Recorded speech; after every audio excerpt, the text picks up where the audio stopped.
Hey everybody, welcome to our April wrap-up. We're here with Ben Whitmore and Angela Merritt, and I'm Tim McKean, and we're going to talk about, just answer some of the questions and talk about some of the issues that we talked about this month about accessibility and universal design. So this month we had a kind of a two-pronged approach. We started with our Canvas training with our professional development class, and we kind of focused on accessibility in Canvas. And then we also had a brown bag with Angela and Faculty Development Committee, where we focused on accessibility in Canvas, but also some of the easier things that we can do within Microsoft Word and PowerPoint to kind of help make our courses a little more and our documents a little more accessible. So we kind of wanted to wrap those up and just kind of maybe summarize some of those main things and then answer some of the questions that came out of discussions within the Canvas show this month. So one of the main things that we talked about was the idea of universal design for learning, or UDL, and how that kind of works with accessibility in Canvas. And the idea that you are working some of these accessibility workflows into your normal workflow as you develop your course, as you build out new pages, and to try to save your time. So it's not just responding to accommodations when they come up, but building your course so that it is accessible to the majority of your students, all of your students, in a better way. And so a lot of that had to do with building headers, using the correct kind of links in your pages. What were some of the feedback that we had from faculty? In the sessions, we noticed that in the brown bag session, kind of the idea of a +1 approach came up. The idea that there's a lot to do with accessibility. There's a lot to learn out of being accessible. And what does that exactly mean? And so we kind of talked about what is one thing that you can do in your class to make it a little bit more accessible? Because we're not going to hit perfect accessibility right away, and probably never, because it seems to be a moving target. But if we keep on with the idea of what's one thing I can do to my course, and what can I do, put it in my workflow, that one process, like headers or like links, then that's kind of the philosophy that could be our driver moving forward, instead of trying to live in this ideal world. Angela, what's your role at DSS? So I'm the manager at Disability Support Services, and our role in the accessibility aspect of it is when we have a student who comes in and has a specific access need, we're going to work with the student and the faculty to make sure that they have access to their classes. So we're usually sort of at that end user time where we just have to make it accessible, and we'll just figure out how to do that. We love the idea of being more proactive and helping faculty know how to make things more accessible so that there can be less retrofitting at the back end. But that's kind of where we find ourselves coming in a lot. And one thing I'd like faculty to know is even if you built the most accessible class, you felt like you covered everything, since accommodations are case by case and individualized. They're so specific. Yeah, there's always going to be somebody who it's like, oh wait, we might need to modify this or that, even if you did everything right, with quotes around it, because that individual's needs just may be very unique. Yeah. And so. Well, and that's why the UDL is so important, because it puts you in a good position to then face the accommodations, as you know. Yeah. And because if you have worksheets or handouts that are not scanned correctly or are not produced in the right way, then it's harder when you need to blow them up, or when you need to turn them into audio, or when when you need to do some kind of accommodation to them. And so that's another reason that the UDL is important, because it just gets your course ready to be open to those accommodations. Yeah, so like a really good example is this morning I had a student come in who needed to listen to her exam, and normally teachers will people are getting really tech savvy and they'll email us their tests, which is great, and if they're in Word format we can do a lot of different things with them.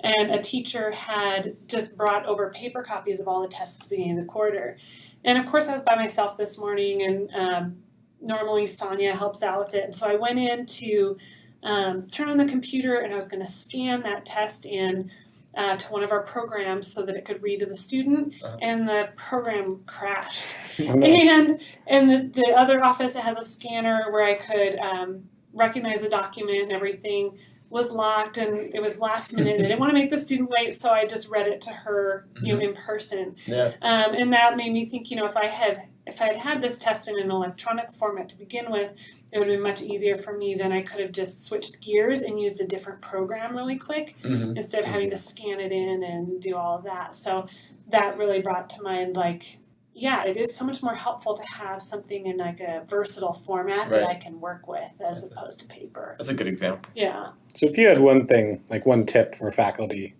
on how to approach a student with needs and their accommodations, what would be a tip that you could give our faculty? Wow, I think just being open-minded and willing to look at your course material with an open mind, because sometimes people will be like, oh, my stuff's fine, and then we get to a place where it's like, wait, it's not fine, and we're all going to have to work together to make sure the student can access. So I think being open-minded, being willing to assist the disability office in getting those documents, and then sometimes even just coming and sitting down together and be like, okay, so this is what the student needs. How can we make sure that these are accessible, or we don't understand what this picture is trying to convey, so can you help us understand that? So just being open-minded, willing to work with DSS, and then if we help convert documents into something accessible and we give them back to you, we'd love it if you wanted to use those in your future classes. Keep using them. Yeah, because we've done the work, and then you might really like those documents anyway, because they might look nicer and be easier to work with than what you had before. Definitely. Cool. It's kind of a balance of being proactive and reactive. We can only be proactive to a certain degree, and then let's work together and collaborate to be reactive so that we make sure we're doing it right. Yeah. And helping the student. Sometimes it might even come down to using pipe cleaners and puffy paint, which has happened before. So yeah, it's a creative process. And the more you do on the front end, the less we have to do on the back end. But we're here to help support and to do those creative things we need to do to make sure students can access classes. Perfect.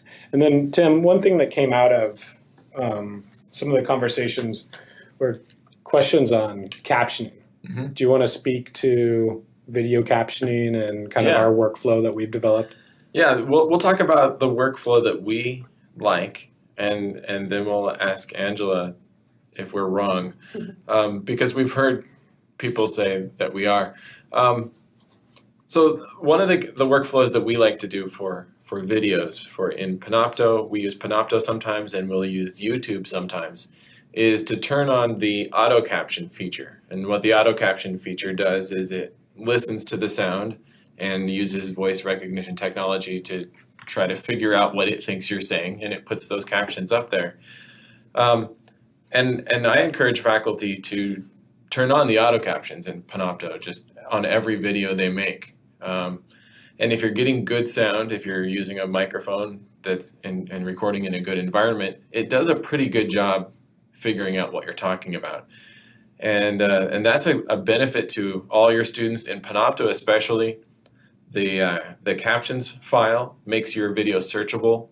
So if students, even if they're reviewing a lecture or they're coming back to a lecture, they can type in a search term and find where in the lecture you talked about that, because the caption is picking that up. So it's a multi-use tool there.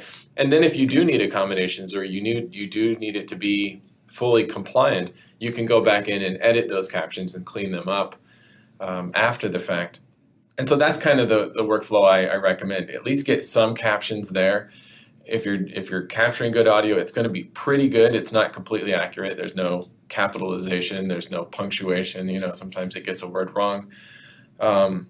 It's funny to me that Panopto doesn't know the word Panopto, and so it's always figuring out weird things whenever I say Panopto.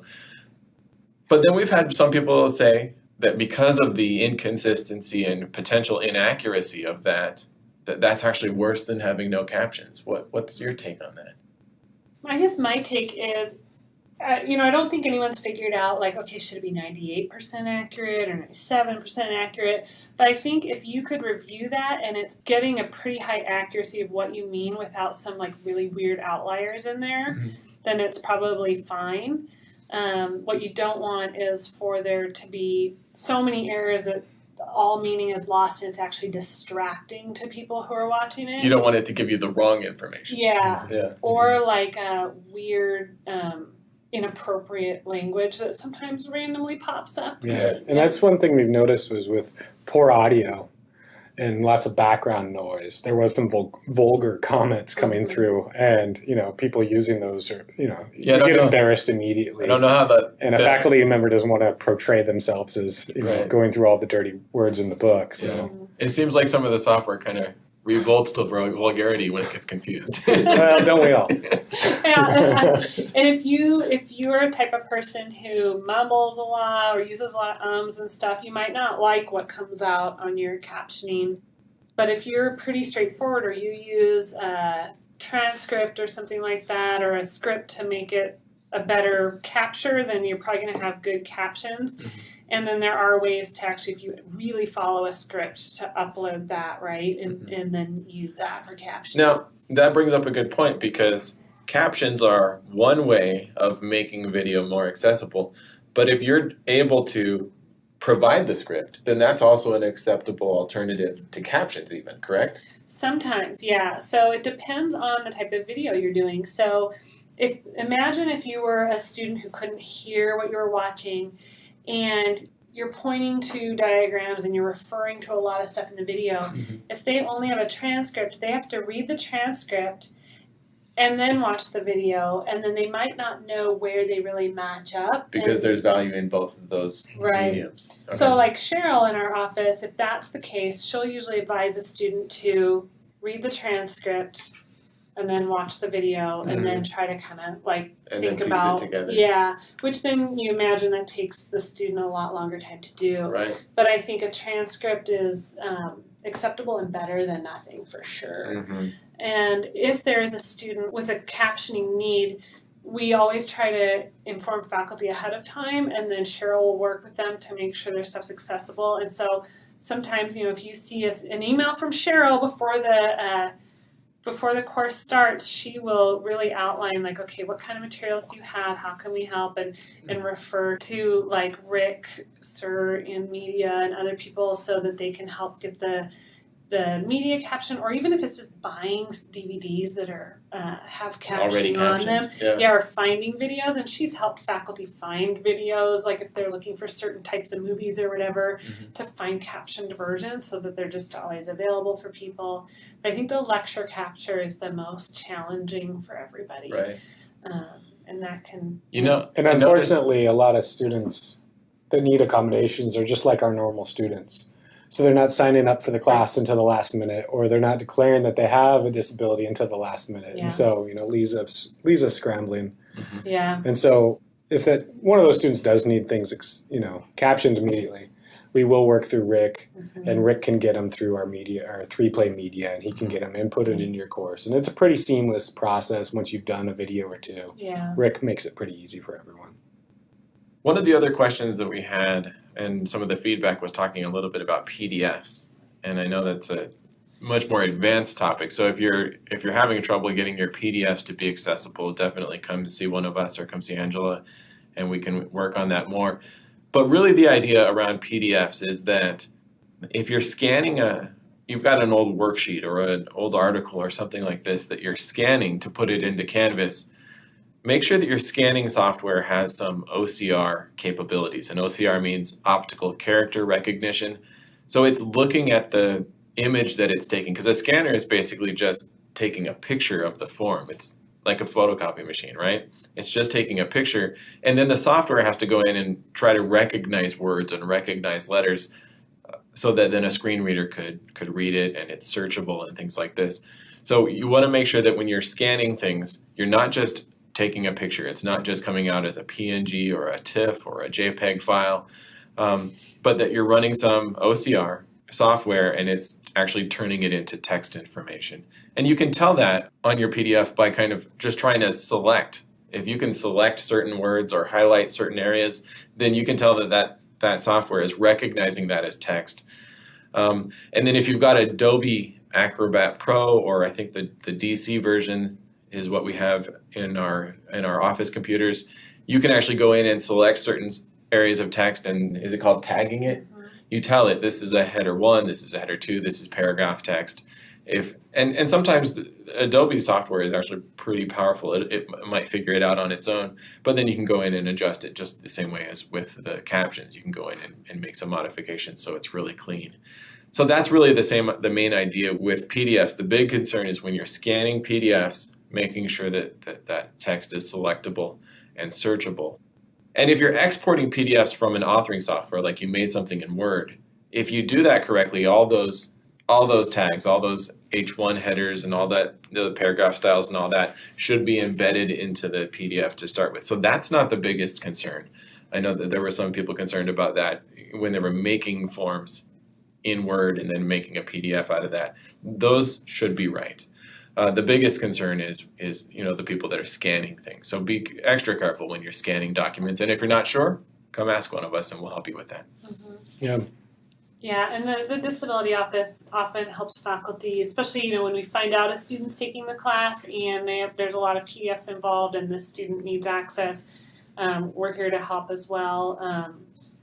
Sometimes if you have a really bad scan, like say of an old journal article and it's got a bunch of speckles all over it, it takes some pretty significant cleanup time, and it's literally just looking at the article and then looking at the one that was scanned and taking out all the extra letters and formatting it and stuff. And we've definitely helped with that, and we can help you if you want to do some on your own, like proactively, or if we have a student in common, we're there to support and help you with that. You almost wonder at that point if it wouldn't just be quicker to retype the article. I've retyped quite a few. Yeah. I think at the beginning of one quarter we retyped. I don't know, all like 3 of us were spending pretty much all day long every day retyping and submitting articles for one class because it was just, we had to get it done, and some of it was very scientific, and so it just wasn't coming out correctly. Yeah, I used to do that where teachers would bring me worksheets and I had to just recreate them. It's just easier. Yeah. Well, thanks for participating with us. Thank 1 you. for the brown bag, and then 2 just for our wrap up. Uh-huh. Accessibility is definitely something that we're always trying to improve upon, and we take your experience, and we really need that expertise. So thank you. Thank you guys. That kind of wraps up April. May, what are we doing in May, Tim? In May, we're talking about Google Docs and Google Drive, which is an awesome tool that Ben and I use every single day. And so we're really excited to bring that to you if you've never used that tool before. And so we'll hope that's going to really influence your workflow and save you some time. Perfect. Thanks for your participation in April.